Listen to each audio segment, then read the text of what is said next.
Equivalence classes. Now that we have a solid grasp of what an equivalence relation is, remember, it is a relation that must be simultaneously reflexive, symmetric, and transitive. We are ready to move forward. We will now explore how such a relation actually organizes the elements within a set. This brings us to our main topic, the equivalence class. In simple terms, an equivalence class is essentially a grouping of elements that are considered equivalent to one another under the specific rules of a given relation.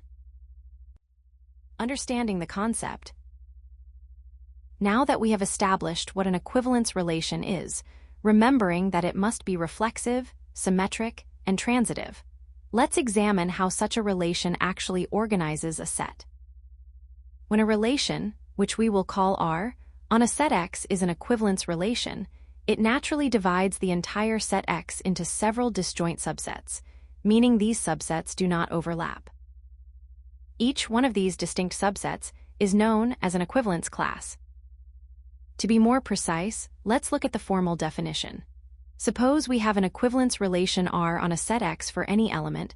Let's call it A, belonging to set X, the equivalence class of A, which we denote by writing A inside square brackets, is the set of all elements X in set X such that X is related to A.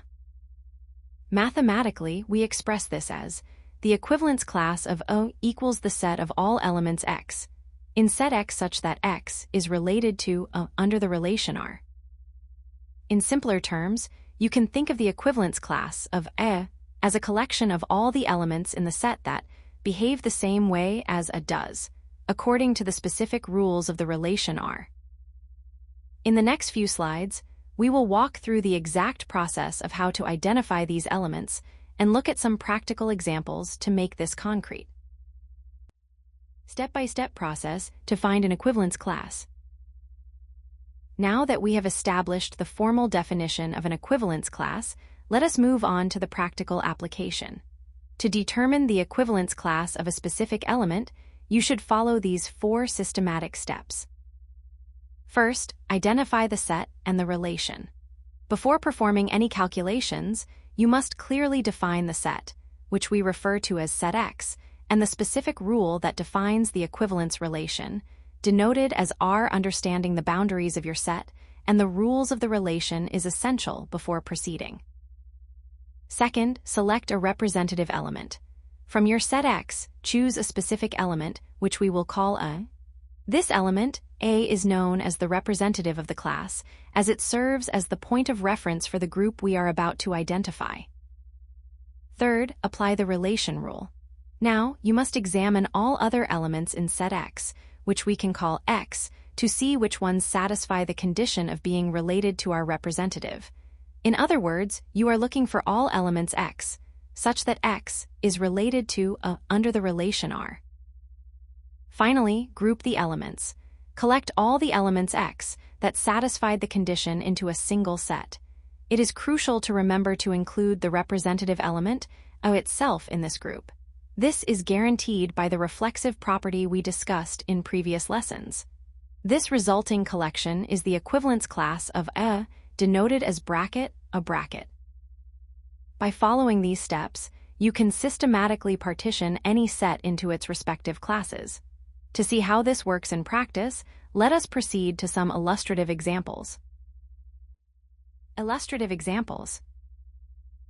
Now that we have established the theoretical definition and the step-by-step process for finding an equivalence class, let us apply these concepts through 2 illustrative examples, one mathematical and one from a real-world scenario. First, let us look at example 1, which deals with the parity of integers.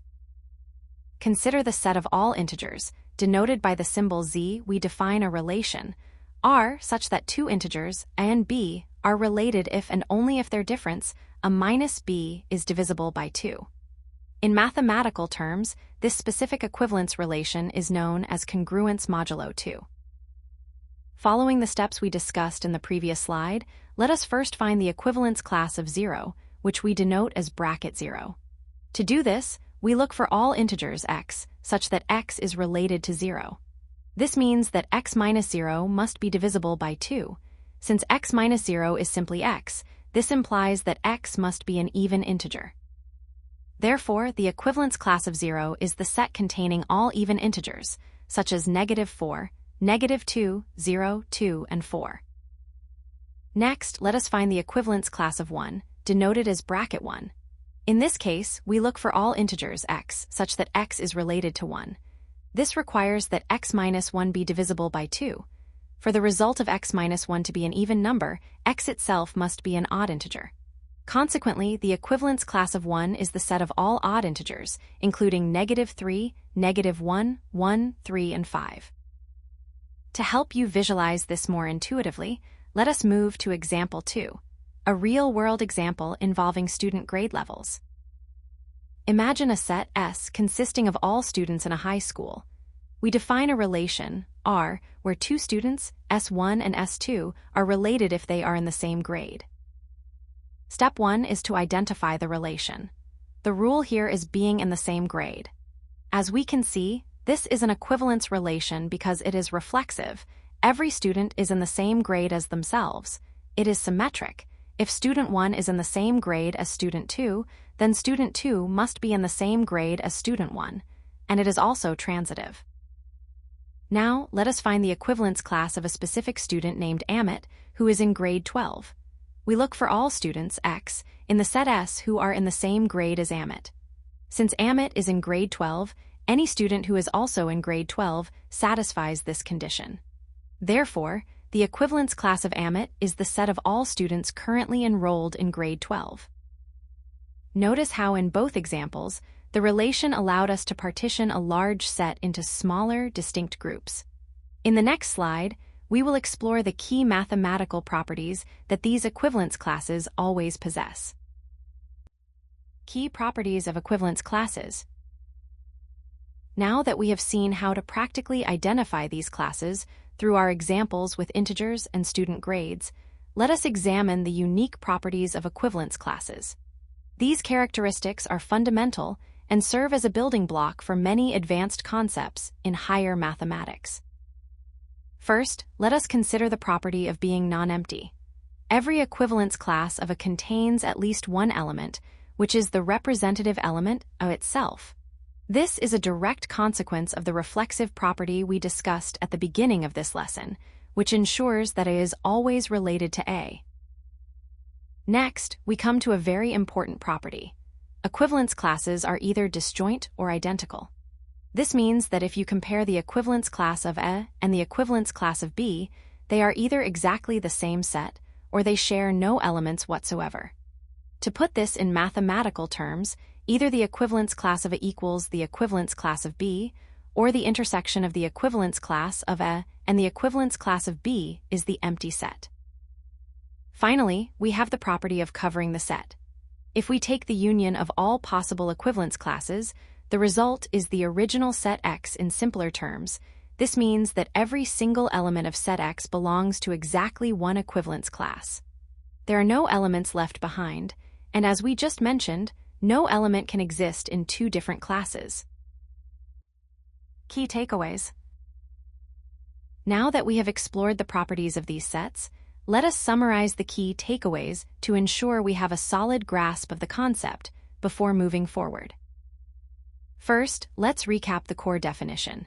The equivalence class of A is the set containing all elements that are related to A under the specific equivalence relation R. In this grouping, the element A is referred to as the representative of the class. As we saw in our examples with even and odd integers, the representative is the element we use to define the criteria for the rest of the group.